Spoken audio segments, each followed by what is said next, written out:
Bonjour les apiculteurs et les apicultrices, bienvenue dans cette nouvelle vidéo sur le thème de l'impermanence et des émotions.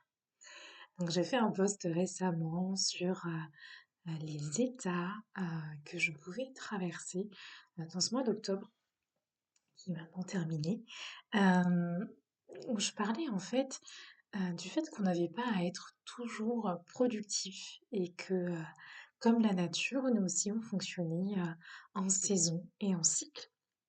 Donc, je voulais faire une vidéo sur ce thème de l'impermanence et également des émotions. C'est un sujet qui me tient à cœur dans un monde où on nous pousse beaucoup à la productivité, au faire, à l'urgence. Vous voyez ce sentiment de toujours être dans cette notion de devoir faire les choses. Alors c'est important pour moi de le dire parce que j'ai été aussi là-dedans, je peux l'être encore sans me rendre compte, mais plus le temps passe et plus j'apprends en fait à écouter aussi mes variations. Comme dans la nature, hein, vous savez, il y a 4 saisons. Il y a le jour, il y a la nuit, la mer, elle est tantôt calme, tantôt houleuse. Et ben, je pense que c'est pareil sur nos états intérieurs, sur nos moments de notre vie également. Et que vouloir tout le temps être dans des phases de réussite, des phases de succès, ce n'est pas possible, puisque la vie est faite de cycles, et ces cycles, c'est ce qui nous rend également humains. Donc voilà un petit peu l'objet de la vidéo que je vais faire totalement de manière intuitive. Je n'ai absolument rien préparé. Le but étant pour moi de vraiment vous dire ce qui m'a traversé dernièrement et ce qui me traverse encore présentement. Je pense que ça parlera à certaines personnes qui regardent la vidéo. Voilà. Donc ce mois d'octobre, donc pour ceux qui le savent, donc ça avait été le mois de mon anniversaire et je pense que comme beaucoup de gens, quand on traverse la période de son anniversaire, on clôture aussi un cycle de 12 mois. Et moi, dans ce cycle de 12 mois, ça a été les grands changements. Donc, pour ceux qui me connaissent, donc vous savez que j'ai quitté l'île de la Réunion pour venir en France métropolitaine à travers un premier road trip sans GPS, c'est-à-dire que je n'avais pas de plan clairement établi, je n'étais pas au clair sur mes objectifs et je me suis plutôt laissée porter. Ça a été plus un voyage initiatique, donc qui a commencé dans le sud de la France, puis quelques semaines, 2 semaines en Espagne, et puis j'ai finalement continué mon périple un petit peu dans le sud et je suis remontée à la aux terres, on va dire, j'allais dire à la Bretagne, à la maison, c'est cette phrase qui allait sortir, mais je suis remontée donc jusqu'en Bretagne.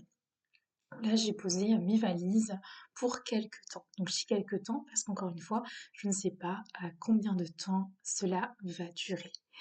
Euh, donc, quand vous vivez une transition, que ce soit un deuil, un déménagement, une rupture, un gros changement de vie, vous allez être traversé par tout plein d'états où on va alterner, je pense, les grosses peurs, les blessures, euh, ces états finalement où tout ce qui est peur également du manque, peur de ne pas réussir, parfois si peur de la réussite, heu, qui vont nous traverser et ce sont des états qui sont tout à fait normales. Vous voyez, il y a une espèce d'image comme ça avec la courbe avec les cycles, où on voit que voilà, la vie ce n'est pas un trait comme ça, mais ce sont des cycles avec des hauts, des bas, à des moments où c'est à peu près stable et des moments où c'est un peu moins stable. Et ben, c'est comme ça dans une phase de transition. L'image que je pourrais vous donner, en plus que j'habite maintenant à côté de la mer, c'est vraiment l'image du petit bateau qui est en pleine tempête et qui se demande bah, s'il va arriver à bon port. Et donc c'est vraiment cette sensation que j'ai et que j'ai encore, hein. Bien évidemment, ça commence à s'apaiser, mais ça fait partie du processus de transition. Et ça nous demande un travail de confiance, un travail de foi assez important parce qu'on a nos propres énergies et puis on a également bah, les énergies collectives, les énergies de la Terre qui travaillent en même temps. Donc qu'est-ce que je fais dans ces moments-là? Eh ben, je vais dans ma grotte. Je vais dans ma grotte, je m'octroie des moments de solitude, donc des moments également moi j'aime beaucoup écrire par exemple, il y en a ça va être peindre. Moi j'aime beaucoup écrire, je vais beaucoup écrire mes pensées, je vais détailler toutes mes peurs, toutes mes angoisses, toutes mes blessures de l'enfant blessé et quand je les ai mises en lumière et ben je vais utiliser des outils, pour pouvoir les transmuter, lui mettre de l'amour dessus, mettre la lumière dessus. C'est ce fameux travail du shadow work dont je parlais récemment sur ma page. Et puis, si j'arrive pas encore à dépasser cette blessure, et ben c'est ok. Je vais accepter ça aussi. C'est un petit peu comme l'image qu'on disait, pardonnez-vous de ne pas savoir pardonner. Et ben c'est pareil vis-à-vis de nous-mêmes. Acceptons nos parts de vulnérabilité. Acceptons que parfois nous ne sommes pas prêts. Et ce sera peut-être pas aujourd'hui, ce sera peut-être demain. Et à ce moment-là, on se laisse le temps du processus. C'est très important, je pense, de se laisser vraiment ce temps du processus pour aller vers cette nouvelle étape de vie. Donc, euh, donc voilà, on passe par ces phases de tunnel, ces phases d'inconnu, inconnu, donc IN, pour aller vers l'inconnu, donc UN. Pourquoi? Parce que ce inconnu, en fait, on va vraiment aller vers cet espace intérieur. Ce sera parfois inconfortable, ce sera parfois, oui, ça peut être flippant et en même temps, c'est dans ces processus-là qu'on évolue le plus.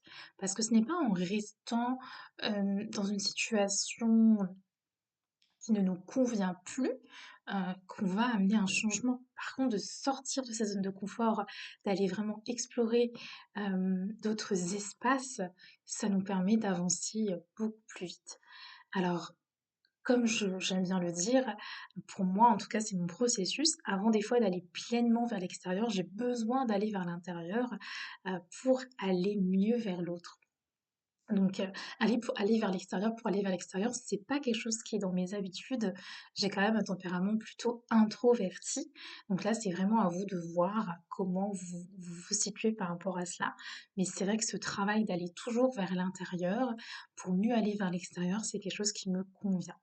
Donc je m'octroie ces pauses de grotte, ces moments de solitude, ces moments d'introspection avec moi-même, ce qui demande énormément parfois d'efforts et de constance, parce qu'il ne faut pas oublier qu'on a chacun nos propres blessures et qu'on peut être tenté d'aller chercher les réponses à l'extérieur. Sauf que comme j'aime bien le dire, personne ne sera jamais dans vos baskets et vous êtes vraiment la seule et unique personne à savoir ce qui est bon et juste pour vous. Donc voilà, j'avais vraiment envie de partager ça sur l'impermanence des choses et conclure un peu sur cette notion que tout finira par passer. Comme je vous l'ai dit en début de vidéo, il y a les 4 saisons, il y a le jour et la nuit, il y a la lune et le soleil, et c'est comme ça, on est comme ça. Nous sommes impermanence, nous sommes le changement, et rien ne sert finalement de résister à tous ces états intérieurs, de vouloir les mettre de côté, puisque nous sommes comme ça. Nous sommes le yin, nous sommes le yang, nous sommes des êtres vraiment complets dans ces cycles, dans ces saisons, et accueillons nos saisons, accueillons ces différentes facettes de nous, aimons également, excusez-moi, aimons également ces différentes facettes de nous, puisqu'aimer que sa lumière, c'est facile, mais par contre, s'accepter, s'accueillir dans ses ombres, accepter que parfois on n'est pas toujours lumineux, que parfois, ben, nous aussi, on a des phases de faiblesse, on a des phases de jugement, on a des phases de filtre, d'incompréhension, de projection.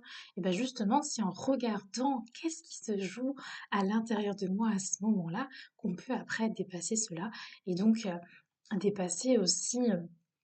J'y reviendrai dans une autre vidéo sur le petit saboteur interne qui nous amène à toujours se remettre un petit peu, je dirais, dans cette notion de vivre encore et encore dans la souffrance.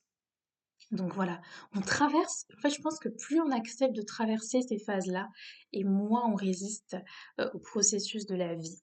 Et à ce moment-là, la souffrance ne sera que temporaire. Par contre, si on se fait du mal et qu'on se dit non, non, non, et ben ça revient encore plus fort, encore plus fort et encore plus fort. Et là, je pense qu'effectivement, ça fait encore plus mal. Donc l'idée, c'est vraiment de se laisser traverser. Soyons ces petits bateaux au milieu de la tempête. Nous finirons par trouver le bon port. Et puis, je pense que nous pouvons représenter nos guides comme des phares qui seront toujours là, malgré tout, pour nous éclairer, nous guider. Donc, gardez vraiment espoir, surtout dans ces périodes de chamboulement, ces périodes de, voilà, où on est vraiment traversé par des vagues. On peut passer des pleurs, de la colère à la joie dans la même journée. Et ben c'est ok, c'est ok. On se laisse traverser, tout finira par passer. Je terminerai également pour vous dire que je vais mettre en place des web ateliers. Donc, il y aura deux formules. Donc, il y a les web ateliers sur mesure. Donc, c'est-à-dire que la personne me donne un sujet et je fais un web atelier pour elle, donc en individuel. Et je vais proposer également les web ateliers donc mensuels avec un petit groupe de 6 personnes maximum.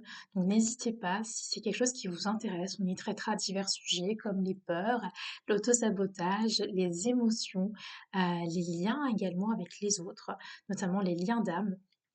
Donc, ça va être différents sujets avec vraiment une richesse d'outils qui m'ont accompagnée ces dernières années et également des découvertes que je peux faire en cours de cheminement et que j'aurai vraiment à cœur de vous partager.